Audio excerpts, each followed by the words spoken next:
Hello friends, good afternoon and welcome to EduSet Live Lectures. Dear friends, today in Modern Indian History we will be talking about Introduction to History of India from 1857 to 1950. To discuss this topic we have with us our subject expert Dr. Manoj Sharma. Dr. Sharma is Assistant Professor in Department of History in Kirodimal College, University of Delhi. Without further ado, I would like to welcome Sir to our studios and request him to start the lecture. Thank you. Welcome, sir. Very good afternoon to all the viewers. Today's topic of discussion is the introduction to the history of India from 1857 to 1950. As we all know that this particular period of history, in which first we see the revolt of 1857 and thereafter the rise of the national movement from 1885 onwards with the establishment of the Indian National Congress. So this period is one of the most important and significant periods in the Indian history. What we also do in this particular kind of study as these kind of courses which are being designed to study the period, basically the kind of topics which are being generally discussed is the social-religious reform movements as well. Though the origin of the social-religious reform movements is in the first half of the 19th century, but they are being also discussed because they carry on in the later part of the 19th century as well. And we refer to them as social-religious reform movements because the society and the religion during that particular period, they were linked in such a way that any kind of social reform was not possible if reforms in religion could not be brought about. And the social-religious reform movements, they centered on generally two issues. One of the important issues was the caste system, and the other important issue was the emancipation of women. So what we see during this particular period is that a number of religious reformers, they got associated with various issues which were related to women. For example, they talked about the abolition of sati, they talked about how widow remarriage that should take place. They were also talking about the issues of women emancipation in the context that more and more education should be provided to the women. So what we see is that all these kind of issues which were related to the women, how they were important in this context, that how society wanted to transform the kind of problems which were existing from the earlier times. And this becomes more important in the context that British, those who had come to India, they were also bringing about a number of aspects. For example, the ideas of rationalism and humanism, they were also being discussed during that particular period. So the social religious reform movements during the initial part of the 19th century and thereafter, they became significant from this perspective. What we also see during this particular period was the emergence of the national consciousness as well, that how the national consciousness which emerged during this particular period also contributed to the national movement as well. So from this perspective, social-religious reform movements, they became very, very important. And the kind of issues which these movements, they discussed in the context of women, for example, they were talking about women's education, they were talking about female infanticide, they were also talking about the issue of polygamy. So all these kind of aspects, they were being discussed in all these kind of movements during this particular period. What we also see in these movements, that kind of awakening which they caused during that particular moment as well, because the people, those who were associated with the socio-religious reform movements, they also realized that unless they will be awakened by the ideas of rationalism and humanism, the kind of evils of the society, they will not go away. And at the same time, they were also connected with the issue of culture and heritage as well, as we see during this particular period that some kind of the movement brought some kind of an intellectual and cultural break which made a vision of the future possible. And at the same time, it was a part of the resistance against the colonial cultural and ideological hegemony. So all these kind of movements, they became quite significant during that particular period. What we also see during this particular period, though this topic is generally not covered in this course, is the revolt of 1857. And the revolt of 1857, as we all know, was the first armed struggle in that way, that it was a huge struggle in which people from diverse sections, they participated, and it also shook the foundations of the East India Company or the British rule. So from that perspective, a number of factors, they were responsible for the revolt of 1857. The causes were the social, economic, cultural, religious, all such kind of causes were responsible for the revolt of 1857. And how the people of Hindustan or India, they were in a way crushed by the Sarkar, Sahukar and Zamindar, the triumvirate in the economic spheres, the kind of economic policies which were being followed by the British during this particular period. They were bringing some kind of an economic backwardness to the country, and how the people, those who were victims of the economic policies of the British, they were suffering under the colonial rule. On the other hand, from the social or the religious perspective, the kind of intervention which was being made by the British during this particular period, it in a way caused some kind of a dissonance among the masses, as they did not want that British they should interfere in their internal matters or the social and religious matters. From the military point of view, what we see is that the soldiers, they were being denied bhattas when they were traveling to the faraway locations. On the other hand, the soldiers, they could not rise beyond the rank of subedar. How they were being ill-treated by the white soldiers, and the kind of issue of greased cartridges, in which pig fat and the cow fat was being used in the new rifles which were being introduced during this particular period. And both the Hindu and the Muslim soldiers, they did not like such kind of thing, in which they felt that their religion would be in danger. So this issue of greased cartridges was considered to be an immediate factor which led to the revolt of 1857. Thereafter, the importance of the revolt of 1857 could be seen in the context of the nature of the revolt of 1857, where it was being seen that revolt was, it was being shown that revolt was just a sepoy mutiny, and the nationalist historians later, they claimed that it was the first war of independence, and there are others who claimed that it was a religious war, and there were others, those who considered a revolt as just some sort of a conspiracy. But what we see is that how revolt of 1857 left some kind of a legacy, and how during the national movement it was being used by the nationalists to bring some kind of a inspiration, or to some sort of a roadmap, in the context that it was some sort of inspiration for the later generations. So what we see during this particular period is that when Indians, they got defeated in the revolt of 1857, they could not secure independence from the colonial rule. Then how the divide and rule policy which was being followed by the British during this particular period led to some kind of a dissonance among the masses. And we see a number of organizations or associations, they were being formed. And with the establishment of the Indian National Congress in 1885, which was considered to be the phase of the moderates, and 1885 to 1907 is the phase of the moderates, and their politics was based on petition, prayer and protest, and they believed that British had some kind of sense of justice. They were liberal in their approach. This is what was felt by the moderates. And the kind of demands which they put forward, all these kind of demands were very liberal in nature.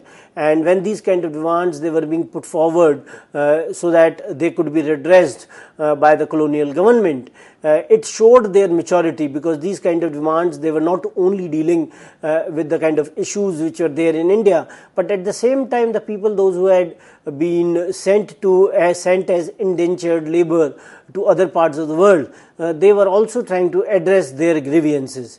And one of the important contributions was the drain of wealth theory, which was given by Dadabhai Naoroji and others, and it was some sort of an economic critique of the colonial rule. So all such kind of issues which were taken up by the moderates during this particular period, they were quite significant, and how they also raised the level of discussion and debate in India.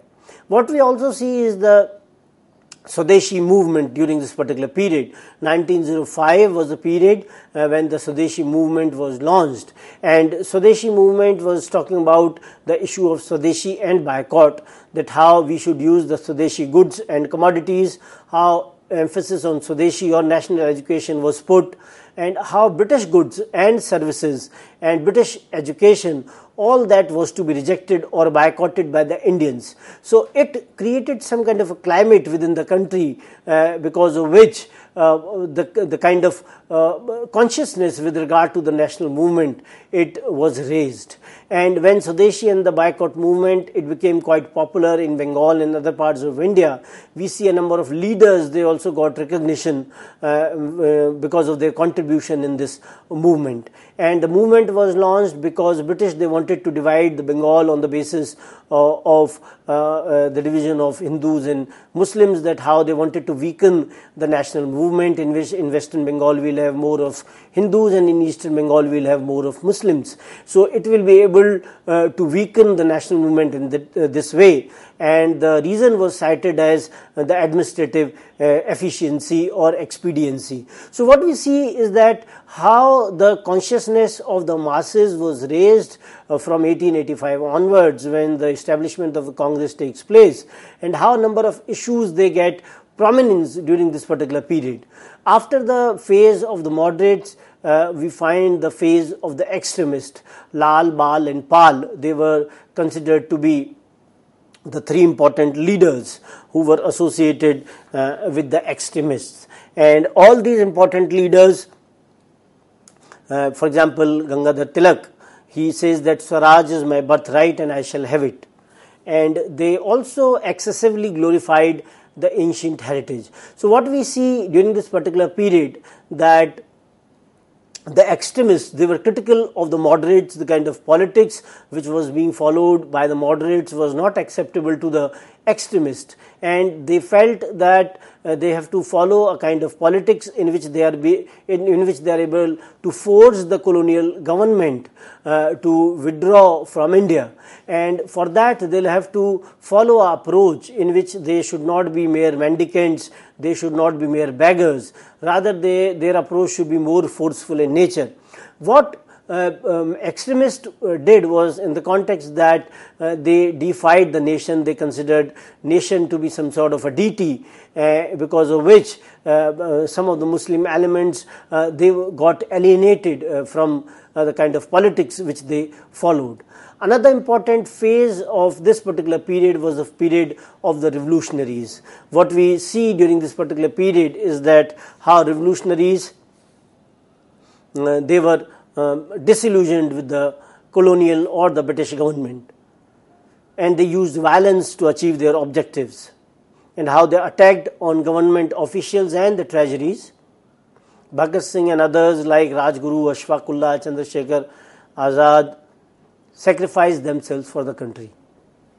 So what we see is that the role of revolutionaries during this particular period was quite significant in the context that they brought back the idea of heroism back, and they believed that British, they did not want to provide any kind of justice to the Indians, and they were always oppressive in nature, and they believed in the strength or the issue of might, that they have to seek Swaraj, they have to seek self-government through their might, and if they will be able to terrorize the British officials in some way, then it will be quite useful in that particular perspective. So British, they tried to classify these revolutionaries as terrorists, but on the other hand, if we see then these people, they were not terrorists in any way. Rather, they were revolutionaries, and they wanted to seek some kind of independence or self-rule for the Indians. So they were some sort of a terror for the colonial government, but they were not at all a terror for the Indian people. Rather, their focus was on getting some kind of independence for the Indians, and how they wanted to eliminate the British officials, because these officials, they were all oppressive for the Indians. And at the same time, how in the 20th century or in the later part of the 20th century, we see how terrorism has got a different connotation, how it has been associated with terrorist activities. So we'll have to understand the contribution of revolutionaries in that particular context, and not from a Cambridge perspective where their focus is on the positive contribution of the British, and in seeing the role of revolutionaries in a very negative manner. After that, what we see is that when Gandhi's arrival in 1915 in India, when Gandhi comes from South Africa, he's already some sort of a celebrity, and the kind of contribution in the context that the kind of ideas of Gandhi, in which he was focusing on Satya and Ahimsa, and his focus was on means and ends, that how means and ends, they should be justified. Gandhi's beliefs and practices, they also show some kind of a consistency. Gandhi's focus on Satyagraha, where Gandhi is saying that one should be focused on the truth, and the ideas of passive resistance, they were also being focused by Gandhi. So what we see during this particular period is that the kind of ideals of Gandhi, the kind of methods which Gandhi brought to the national movement, they became quite significant in the Gandhian phase. And all the movements of Gandhi, for example, non-cooperation movements or civil disobedience movement or Quit India movement, which were considered to be the important movements of Gandhi, they see that Gandhi focused on truth and ahimsa, and he wanted all these kind of movements to be in a way that they are non-violent in nature. And at the same time, what we have to see is that when Gandhi comes to India in 1915, and Gandhi was considered to be some sort of a celebrity when he came to India in 1915, because the kind of work which he had already done in South Africa. So Gandhi undertakes some kind of a smaller kind of a contribution, in the sense that before going to the national scene with the arrival of the Rowlatt Act, when he launches the Khilafat movement thereafter, and then he launches the non-cooperation movement as well. Before that, Gandhi was involved in three smaller movements, and these smaller movements, the kind of victory which Gandhi achieves in all the three movements, provided some kind of platform to Gandhi in Indian context as well. For example, the Champaran Satyagraha, in which Gandhi got involved against the Tinkathia system for the indigo cultivation, or the Ahmedabad mill strike, in which 35 wage increase for workers was sought by Gandhi, and it was achieved as well. And the Kheda Satyagraha, where no revenue campaign was launched by Gandhi. So what we see in all the three movements, Gandhi was successful, and Gandhi's popularity, it also increased because of the kind of achievement which Gandhi could secure. And when Rowlatt Act was launched in 1919, in which it was being decided that there will be no appeal, no vakil, and no dalil, in which the people, they could be some kind of a detention for the people, or a person could be sought, and he will not have any kind of right where he could call the lawyers, and no appeal from him will be listened to. So this kind of an approach, all sorts, these kind of things, they were available to the British during the emergency times, but all such kind of things were not being imposed in normal times, and Rowlatt Act was seeking such kind of rights for the British during the normal periods as well. So all this was rejected by the people, and anti-Rowlatt protests, they could be witnessed at different times, which later led to the Jallianwala Bagh tragedy. And these kind of hartals and demonstrations during that particular period, as we see, led to the Jallianwala Bagh massacre. And when Jallianwala Bagh massacre took place, what we see during this particular period, that a number of people, they also gave away the kind of honors and titles which were being there during this particular period. And when they rejected these kind of honors and titles which they had, and they also protested in some other ways as well. Gandhi also led the Khilafat movement in 1920 because when during the Turkish, when the dismemberment of the Turkish Empire, as you can see on the screen as well,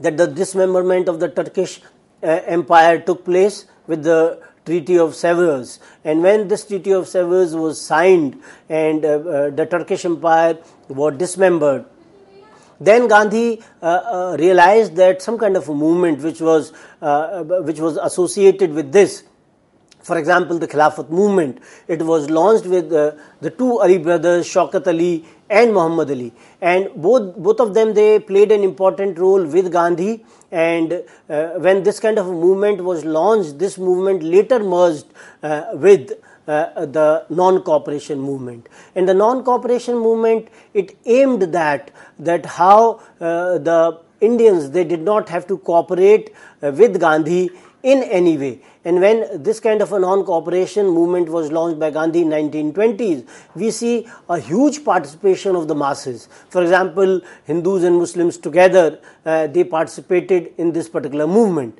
during this particular period. And another important movement of Gandhi was the civil disobedience movement in 1930. And this civil disobedience movement in 1930 began with the Dandi March. And this Dandi March also became quite successful because it was being felt that Gandhi will not be successful, and some of the imperialist historians, some of the imperialist, the people with the imperialist mindset, they believed that Gandhi was trying to defy the salt laws, and these kind of salt laws will not make any kind of impact during that particular period. And what we see in this movement was a huge participation of women. And when women, they participated in large numbers during this particular movement got some kind of a thrust. What we also see is the Quit India movement, and in which Gandhi gave the call for do or die, and it was more violent in nature. So what we see in all the three important movements of Gandhi is that Gandhi was able to secure some kind of a mass participation, and Gandhi's movements, they were more and more concerned with the mass nationalism. And when so many people, they were able to associate with Gandhi in some way, when all sorts of people, they came to support the movement, and Gandhi was able to sustain these kind of movements for a very long period of time. As we can all very understand that all kind of movements, especially the mass movements, they cannot go on for a very long period of time, because the masses, they have some kind of a capacity to undergo all such kind of a strength, so that movements can continue. And all these kind of movements, they cannot continue for a very long period of time. And Gandhian movements, that is why we see that they are being launched for a particular period, and then they are being suspended, or they are being withdrawn, and then again these kind of movements, they were being launched. So the period is the struggle, as has been explained by Bipin Chandra, who says that this kind of a tactic which was being followed during the national movement proved to be quite successful in the context that these movements were quite successful from the perspective of the participation of the masses. Gandhi also involved himself in the constructive work, as we see in the emancipation of women, for example, the village welfare, or removal of untouchability or Hindu-Muslim unity. So all these kind of issues were quite close to the heart of Gandhi, who believed that if Hindus and Muslims, they will be united, then the national movement will prosper. At the same time, he also believed that unless the issue of untouchability will be resolved, then we will not be able to secure the support of so many masses, those who are considered to be untouchables. And if we will be able to remove untouchability, then all these people will come into the mainstream, and when they will come into the mainstream, then they will also contribute in some way. Another important issue during this particular period is the issue of communalism. We see that there are 3 stages of communalism, as you can see on the screen as well, and how various associations like Muslim League, Hindu Mahasabha, they were instrumental in raising this kind of issues which were considered to be communal in nature, and how Hindi-Urdu controversy also contributed to this kind of a problem. Then the Lahore session of the Muslim League, in which demand for Pakistan was made, and then the Direct Action Day, in which we find a lot of violence. So what we see during this particular period, that a lot of communal or communal tendencies could be seen, in which it was being discussed that the interest, the third stage of communalism says that the interests of the Hindus and Muslims are antagonistic to each other, and these kind of interests were the secular interests. Secular interests were the socio-economic and the cultural interests. So what we see during this particular period, that how people they got divided on the communal lines, and when the people they got divided on the communal lines, this kind of fanning of communal passions was also done by the British, because they wanted to weaken the movement as well, and for this they followed the divide and rule policy.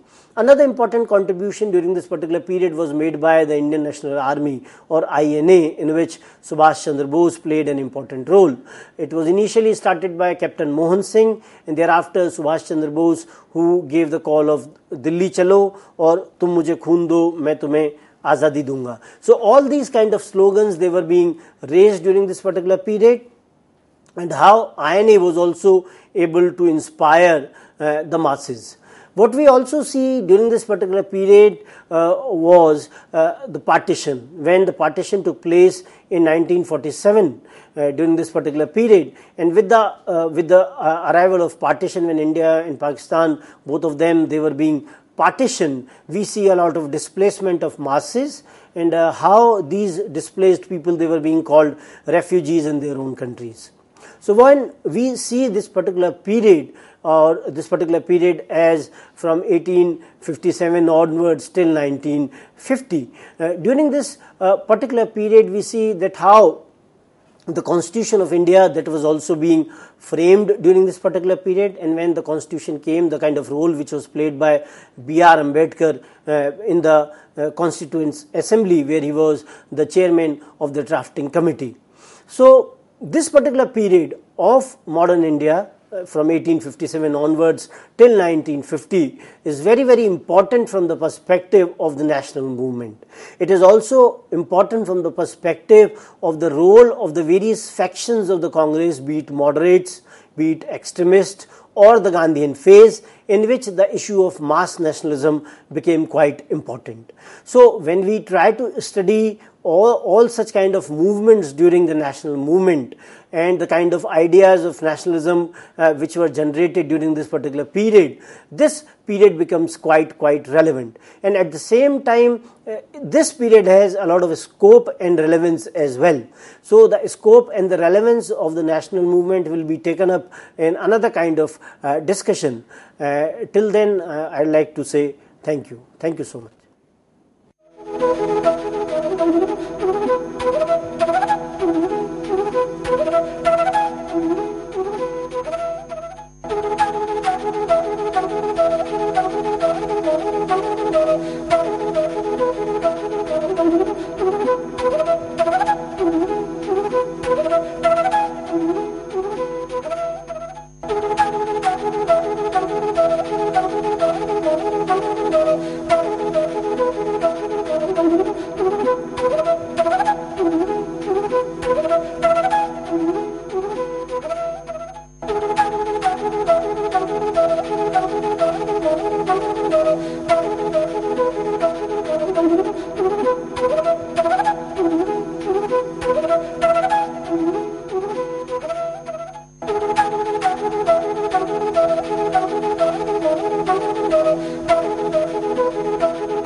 very good afternoon to all the viewers.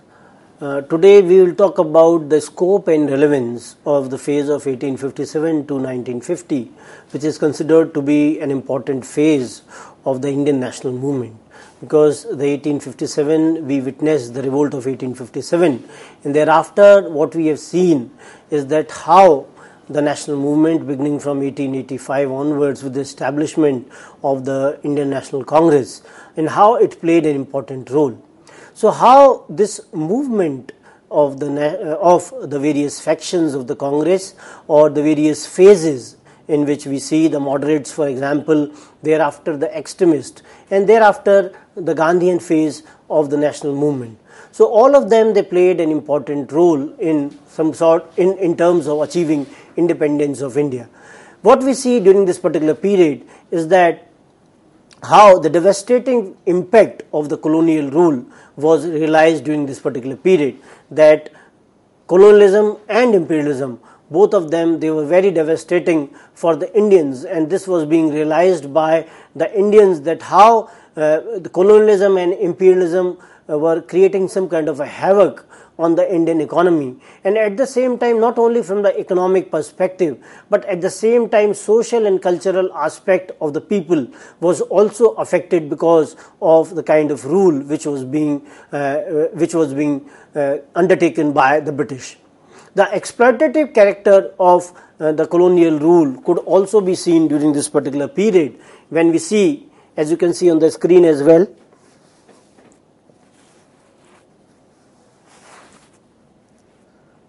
all these kind of issues, they were quite relevant during this particular period. And how during this particular period, national movement, it played an important role. The role of the national leaders during this particular point of time, and the achievement of a democratic society because of the role of the leaders, then the historiography of the national movement, and the portrayal of nationalist ideals in cinema.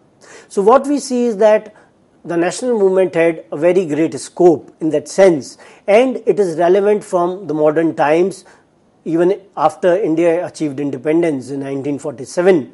Thereafter, the study of national movement has a very great kind of relevance in the context that we will not be able to maintain our independence if we follow the same kind of tactics or the kind of policies which were being followed during the colonial period. So from that perspective, if we keep in mind all those kind of aspects, then only we will be able to maintain our independence. What we also see during this particular period was the role of the national leaders, that how Gandhi, Jawaharlal Nehru, Subhash Chandra Bose, Lala Lajpat Rai, all these kind of leaders, the kind of contribution they made, not only from the perspective of the role in the Congress, but at the social level as well. And at the same time, those who were not associated with the Congress, there were other leaders, not only in the nationalist framework, but at the same time those who were working at the local levels as well. And how these leaders, those who were working at the local levels, now they were also motivate the masses so that they come in the nationalist mainstream. So all sorts of contribution by the national leaders in the national movement and thereafter in the social sphere as well was also quite significant during that particular period. And because of the efforts of such leaders, how we were able to achieve some sort of a society in which the ideals of secularism, the ideals of socialism, the ideals of a sovereign kind of a society, they were being talked about during that particular moment. And at the same time, what we see during this particular period and during the later times as well was the historiography of the national movement. When we talk about the historiography of the national movement, we see that how various schools which are associated with the national movement, the kind of judgments which they pass, the kind of analysis which they do, the kind of interpretation which they put forward about the national movement, how they try to in a way argue about the points on which they have some kind of an viewpoint, and on the other hand they want to reject the kind of viewpoint which has been given by others. So all these kind of important issues about the national movement, they could be understood within the kind of historiography which has been put forward with regard to the national movement, and at the same time how these kind of nationalist ideals they were also being exhibited in the films or the literature of that particular period as well. What we see during this particular period is the economic impact of the colonial rule. Deindustrialization was one, and how because of the policies which were being followed by the British, deindustrialization took place. Impoverishment of agriculture was another. Famines, poverty of the masses, no growth of modern industries, and deforestation, which led to the commercial forest policy. So what we see is that how colonial rule was affecting the Indian industries in every way, how it was affecting the Indian economy in every possible manner, how because of the impoverishment of agriculture we see that famines were taking place in different parts of the country, and because of the famines millions of people they died during this particular period. At the same time, people became impoverished and poor. They were not able to sustain themselves in any way because British, they were taking away all sorts of resources which were available to the natives to their own homelands in London or Britain. So what we see during this particular period is that the kind of policies which were being followed by the British, they were leaving no stone unturned in exploitation of India in every possible way. And the kind of deforestation which was caused of the commercial forest policy by the British, it was also playing an important role in terms of the subsistence needs of the people, those who were living near the forest areas, be the tribals or the agriculturalists. So in this way, Indians, they were being exploited in every way by the British. When we see the contribution of the national movement, we see that the true character of the British rule could be seen during this particular period. When Indians, they talked about drain of wealth or the drain of wealth theory, they were suggesting that how India was drained of its wealth by the British, how millions of rupees or the resources in that monetary value, they were being taken away from India to Britain. And how Britain, they were talking about the paternalism of the Raj. And this paternalism of the Raj was so called in nature because they were not in any way paternalistic to the Indian society or community. Rather, their paternalism was so called in nature because it was there to suit the British interest in all way. How the policy of divide and rule was being followed so that Indians are not able to secure any kind of unity in India. And at the same time, we also see that how Indians, they wanted that all sorts of mass mobilization should take place, and how Gandhi and other leaders, they mobilized the masses so that some kind of a society in which egalitarian values, in which democratic aspects, they could be fulfilled. What we also see during this particular period is the realization of the guiding principles of British. As you can see on the screen as well, that the politics which was being followed by the British, it depended on pragmatism, greed, political expediency, economic self-interest, racialism and sense of superiority, and utmost oppression. So all these kind of ideas, they were the guiding principles of the British. They wanted their policies to be quite practical in nature, where they were not relying on any kind of principles. Their only principle was greed and as much as exploitation of the Indian resources, so that they are able to augment the income of the British, and at the same time they are able to garner as many resources as possible for the British. So they were all unethical in nature, but at the same time they were trying to project themselves as superior in nature. They were trying to project themselves as if they were doing some kind of an obligation for the Indians when they were ruling Indians. So the white man's burden, this kind of an idea was propagated in which it was being suggested that Indians, they were being ruled for their own benefit by the British, and the British, they had this kind of idea propagated that Indians were barbaric or uncivilized in nature, and British had come to India to civilize them, and they will civilize them by the introduction of the modern education in English, and they will also provide them the modern means of transportation and communications. Though all these kind of services which were being provided by the British were for the benefit of the British, and even the introduction of the English was also being done so that they can, in a way, they can also involve so many Indians at the lower rungs of administration, because unless Indians, they will be trained in English, they could not be utilized at the lower administrative rungs. And when we see the role of national leaders in the context of the various leaders, for example, Mahatma Gandhi or Jawaharlal Nehru, Sardar Vallabhbhai Patel, B.R. Ambedkar, Bhagat Singh, they were all talking in the context of the emergence of a progressive India.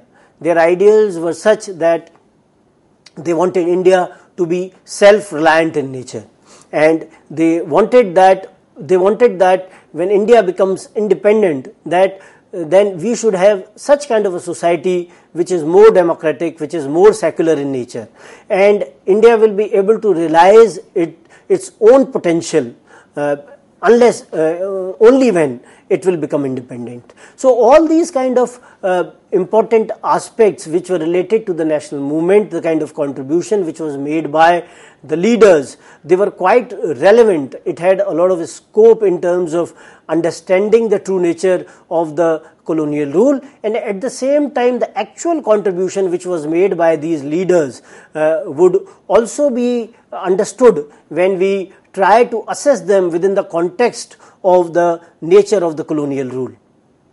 When we try to understand the national movement during this particular period, we see that a number of schools, they have tried to study the national movement. For example, Cambridge School, the historians, those who are associated with this school, they deny the basic contradiction between the interest of the Indian people and the colonialism. They deny the causative role of this contradiction in the rise of national movement. They refer to the national movement as a mimic warfare or a mock battle. They see the absence of colonialism as a socio-economic, political, cultural structure and only see it as a foreign rule, and the struggle for power between various sections. So what we see is that the Cambridge School denies that there was an existence of the national movement at all, and if such kind of a movement existed, it was only in the context that diverse sections of the society, they were fighting amongst each other for their own benefits. And this kind of a school, for example, Cambridge School, which we are talking about, it did not see that colonialism existed in India as a structure. The kind of inroads which were made by colonialism in socio-economic, political, cultural aspects was denied by them, and the kind of conflict which was there between colonialism and the Indian interest was denied by this school. They see that it was just merely some kind of a foreign rule, and this was rejected by other schools, for example, the nationalist school. And they also denied or saw some kind of they did not see any kind of contradiction in that context, that how the colonial rule was leading to the national movement, because they did not consider India as a nation. They refused to consider India as a nation. They just saw India as some sort of that how factions in different sectors in India, they were trying to get control over some kind of a leadership of a movement which they initiated against the British. So what they see is that how elite groups of the Indians, they were trying to control the national movement or a movement against the British. So their perspectives, they rely on such kind of accounts where they deny India as a nation, where they reject Indian history from the perspective of the national movement. And one of the historians, Anil Seal, who is associated with the Cambridge School, he sees the national movement as representative of some sort of a struggle of one elite group against another for the British favours. They say that both the groups or the different groups of the elites, they were fighting amongst each other so that they are able to secure some kind of support from the colonial government. Another important school was the nationalist school, as you can see on the screen as well. They realized the exploitative character of colonialism, and they said that it was the result of the spread and realization of the idea of nationalism or liberty. They also said that it was a movement of the people. Their weakness was that they underplay or ignore the inherent or the inner contradictions of the Indian society. So nationalist school realized the character of colonialism, that it wanted to exploit the Indians in every possible way. They also say that it was the movement of the masses, because the masses, they aligned with the movement in every possible way, and masses, they were also quite aware that they wanted to secure independence for their own country. On the other hand, one of the other schools is the Marxist school. Marxist school, they study the contradictions between the Indian people and the colonialism, and they see the India becoming some sort of a nation. India becoming the process of the nation in the making was also realized by them. They say that the process of nation in the making was quite there. They take note of the inner contradictions of the Indian society, and their weakness was that they were not able to fully integrate their treatment of primary anti-imperialist contradiction and secondary inner contradictions, and tend to counterpose anti-imperialist struggle to class or social struggle. So what we see is that on the one hand they realize the contradictions, but at the same time their weaknesses were also there, that they were not able to integrate in such a way that as you saw on the screen as well, that they had a viewpoint in which they saw the national movement in this particular perspective. And thirdly, when we see is that they tend to see movement as a structured bourgeoisie movement and miss its open-ended and all-class character.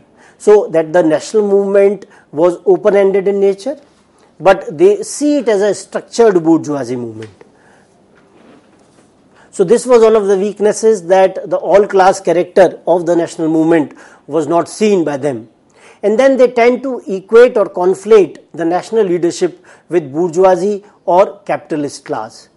This was another important aspect which was associated with the Marxist.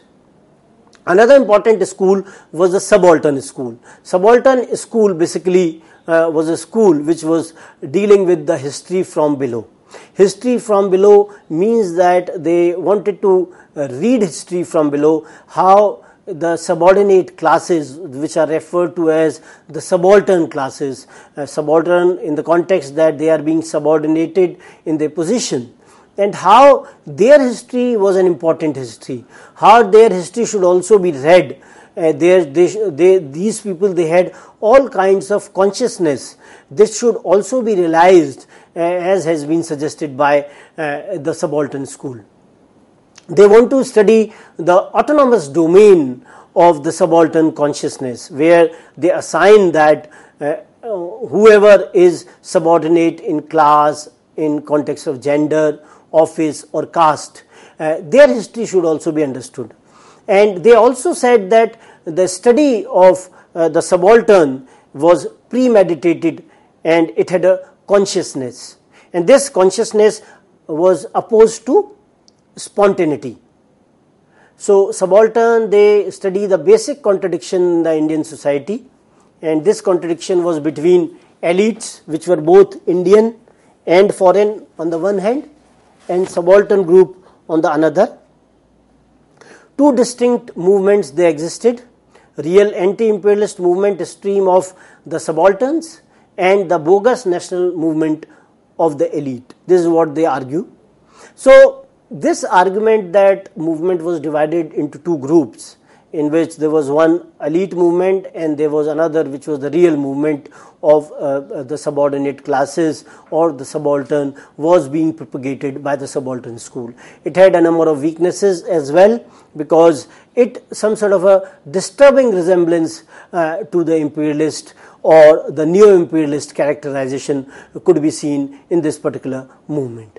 Secondly, another weakness of this movement, as has been talked about by Bipin Chandra, is that they divide the movement into two and then accept the neo-imperialist characterization for the elite stream.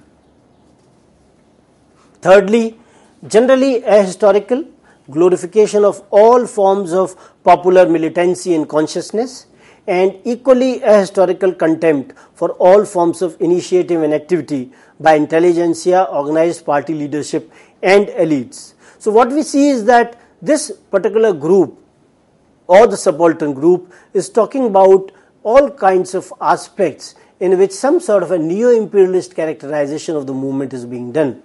And when one assigns that the popular stream had more consciousness and the other stream of the movement, which was elitist in nature, they had their own selfish interest, it in a way disregards the kind of movement which was led by the people, those who were associated with the national movement. So all such kind of arguments which have been put forward by subalterns, they have been rejected by others as well.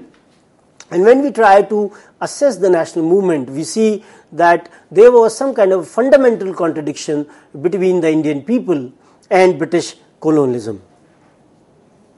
And national leaders, they evolved a clear-cut anti-colonial ideology on which they based the national movement, and they played a pivotal role by which Indian people got formed into a nation.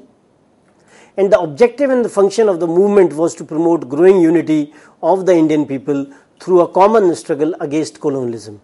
So this could be seen that the objective and the function of the movement was to grow the unity of the people, and how from different platforms people, they should come on a single platform for the common struggle against the colonialism.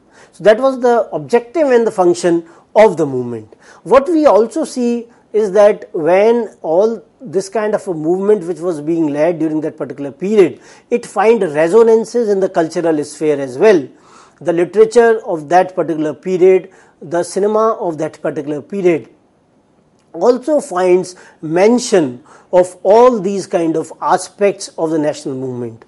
The ideals of the national movement, they see reflection in the literature of that particular period. The people, those who were writing during that particular period, a number of novels, number of short stories, they were also dealing with those particular aspects of the national movement. A number of films which were made during this particular period in the various genres, for example, mythologicals or socials, stunt films, popular masala films, or the realist cinema.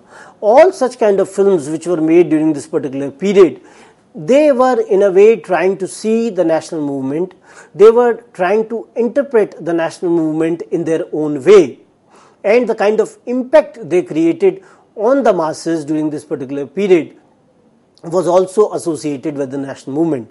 When you try to see the impact, for example, we see that women, they went to theatres to see the mythologicals during this particular period, and how the newsreels of the national leaders which were being shown in the cinema halls,